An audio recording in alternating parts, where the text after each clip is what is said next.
Hello' everyone, আপোনালোক সকলোকে মোৰ চেনেললৈ আকৌ এবাৰ মষ্ট ৱেলকাম। আজিৰ ৰেচিপিটো কি হয় আপোনালোকে দেখি গম পাইছেই চাগে। আজিৰ ৰেচিপিটো হৈছে হাঁহৰ মাংস। ৰেচিপিটোৰ কাৰণে মই প্ৰথমতে 3টা পিঁয়াজ এনেদৰে কাটি লৈছোঁ। তাৰ পাছত এটা নহৰু, এডোখৰ আদা, 4টা জলকীয়া আৰু কেইটামান জালুক মই খুন্দি লৈছোঁ। হাঁহৰ মাংসখিনিও মই ভালদৰে ধুই ৰেডি কৰি লৈছোঁ। মাংসখিনি মই অলপ দেৰিৰ কাৰণে মেৰিনেট কৰি ৰাখিম। মেৰিনেশ্যনৰ কাৰণে মই এটা পিঁয়াজ কাটি লৈছোঁ। তাতে 1 চামুচ হালধি দিছোঁ, 1 চামুচ জলকীয়া গুড়ি দিছোঁ আৰু 1 চামুচ ধনিয়া পাউডাৰ দিছোঁ। অলপ নহৰু আদাৰ পেষ্টটো দি দিছোঁ আৰু 1 চামুচ মিঠাতেল দি আমি গোটেইখিনি ভালদৰে হাতেৰে সানি ল'ম। আধা ঘণ্টাৰ কাৰণে এনেদৰে আমি মেৰিনেট কৰি মাংসখিনি ৰাখি থ'ম। এখন কেৰাহীত মিঠাতেল দি তেলখিনি ভালদৰে গৰম হোৱাৰ পিছত মই 2 খিলা তেজপাত দি দিছোঁ। লগালগ কাটি থোৱা পিঁয়াজখিনিও মই ইয়াতে দি দিছোঁ।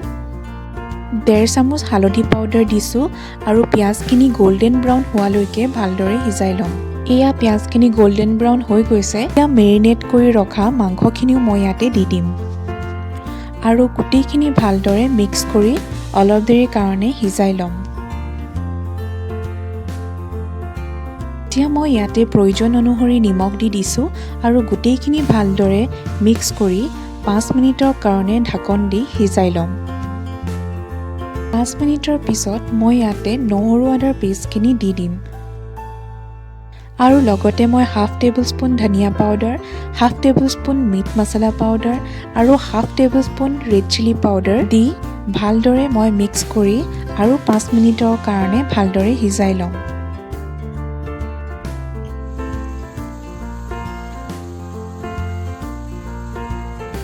এয়া দেখিছে মাংসৰ কালাৰটো চেঞ্জ হৈছে। এইখিনিতে মই ইয়াতে এটা মষ্ট ইম্পৰ্টেণ্ট ইনগ্ৰিডিয়েণ্টছ দিম, সেইটো হৈছে জিৰা পাউডাৰ। জিৰা পাউডাৰ দিলে মাংসখিনি খাবলৈ টেষ্টি হোৱাৰ লগতে হাঁহৰ মাংসৰ এটা স্মেল থাকে, সেইটো নাইকিয়া হয়।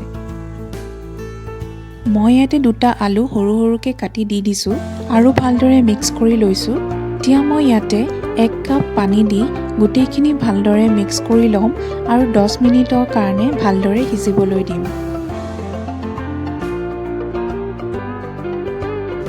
এয়া আজি মোৰ ৰেচিপি হাঁহৰ মাংস ৰেডি হৈ গ'ল। আপোনালোকৰ কেনেকুৱা লাগিলে কমেণ্ট কৰি জনাব আৰু লাইক আৰু ছাবস্ক্ৰাইব কৰিবলৈ নাপাহৰিব।